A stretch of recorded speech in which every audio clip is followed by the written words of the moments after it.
number 5 reason is the food. So national parks aren't very well, or are well known for actually the food being bad. So, I mean, you're in a national park.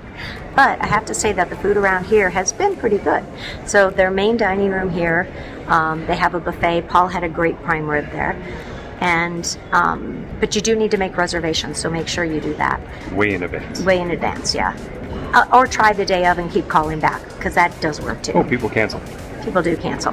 They have the Bear Pit Lounge, they have the snack bar, and then in the nearby hotel they also have their lodge restaurant, which was actually really good too. So, good. Yeah. So there's good food choices around here. There's a grill, so you've got a couple of different options, and that would be our number 5 reason for staying here.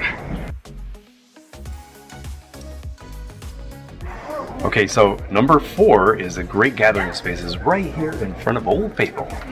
So they have so much seating for everybody, and one of the great places to hang out is on this deck where you can sit here and relax and talk to people while you're waiting for the in-between time for Old Faithful to erupt. There's great gathering spaces inside around the fireplaces, on the different floors overlooking the common area, and there's plenty of room here. It's July and it's a busy time, but it's not so busy that you actually can find a seat or feel like there's too many people hanging out. So our number 4 reason is the gathering spaces. So we're sitting on the 3rd floor of the Old Faithful Inn.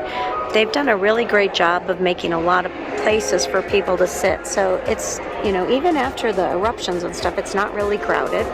It's a great place to sit. But I wanted to point out here the architecture of these beams that are holding this up. And you can see that there's these,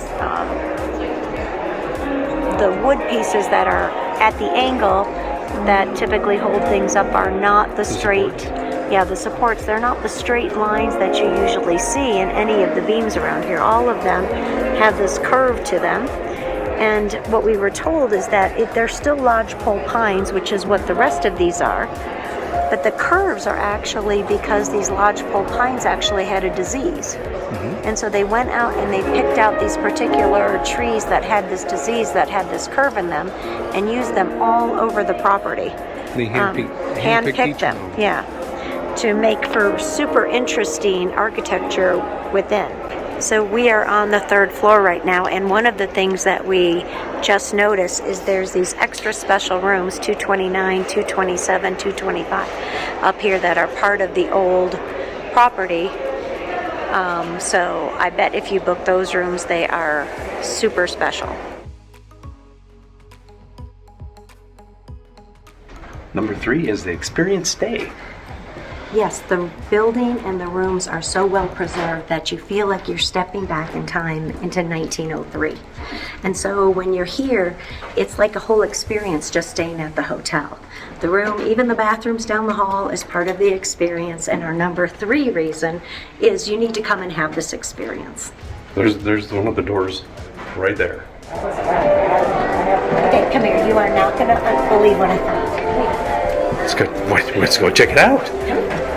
It's right there. I found a tub room. A tub room. This is actually a tub room. Okay, that's so crazy. These old hotels, when it was built in 1903, didn't have their own bathrooms. But what they did have is they have shower rooms and bathrooms, but they have a tub room. So come here. I'm going to turn down the light. Look at this. Oh, okay, that's pretty wild. Right? Look how big this is. So you take a tub. So you walk in and there's 2 different bathrooms and you can take your own tub. And this is a clawfoot tub. Beautiful size. Huh. Right? Beautiful tile work in here. Okay, nobody ever said anything about this. And nobody said anything. And if this is one of the common bathrooms, this is super great. Look at this marble top sink and everything. Wow. We have a whole tub room. So here's our room, room 50. And just to give you an idea, the shower room is right here. Right next door, right across the hall. Somebody's in there right now. Oh, okay. So you just lock yourself in. Yeah. And then here, coming around the corner here, there are his and her bathrooms. So that's where those are. There's the women's. And there's the men's. Okay, so I just wanted to show you the bathrooms that we have to use, which are really, really nice actually. So Still the old ceilings and everything, but really, really nice. But this is really funny. So we found this earlier. They've got signs here that say, don't stand on the toilets to go potty, sit on them. And I know, I've been over to Asia, so I understand why they're there, but I think that's really funny. But these are the bathrooms, and they're really nice. So they do give you bathrooms, his and hers, to go down and use the shower, and to use, if you need, or to use the tub room. So you're going to see me running around in these tomorrow morning. It's like a spa robe, so close enough. Yeah. And I don't care. Yeah, not a problem. Yeah, I'm going to use it.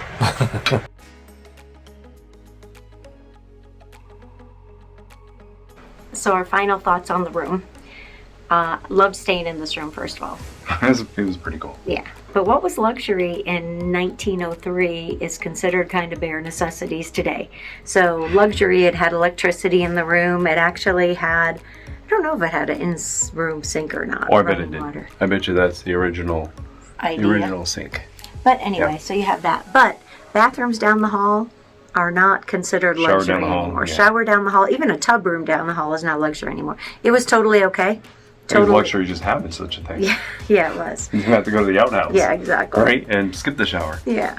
But, you know, overall, I would definitely say that staying in this room is worth the experience. I would absolutely stay here again. It wasn't such a big deal. No. It wasn't such a big inconvenience or whatever. And it kind of gives you a little bit more appreciation, too, of everything we have today. So, great room. Love the Old Faithful Inn. And our number 2 reason is right there, which is Old Faithful. The location of this place is perfect because you're really steps away from Old Faithful, which is just finishing one of its eruptions right now. And you can watch it every 90 minutes. They have great observation decks. You can go walk to it and watch it. It's literally a 2 minutes away. But also like a 10 or 15 minute drive is the Prismatic, which is that beautiful pool of colors that you can see. And that's a quick drive away from here. And as well as the mud pots and the other geysers and everything you want to see is located very close to this. So our number 2 reason to stay here is its location.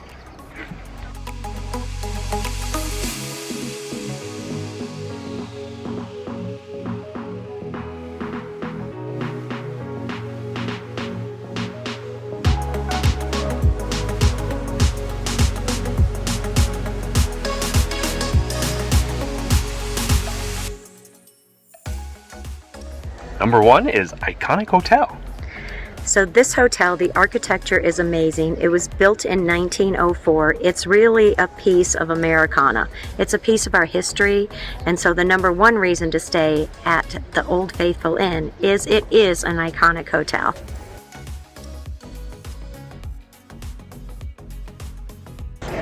So I wanted just to share this picture with you. This is Robert C. Reamer, and he was 1873 to 1938. At the age of 29, he actually was the architect of the Old Faithful Inn and also redeveloped the Lake Inn that we stayed at. So I just wanted to show you that this was the guy who did this. And a quote they had from him was that one of his greatest joys was creating. And he took this Old Faithful Inn and was the first guy who really made a lodge that was rustic and yet considered luxury at the same time. So, welcome to the Old Faithful Inn.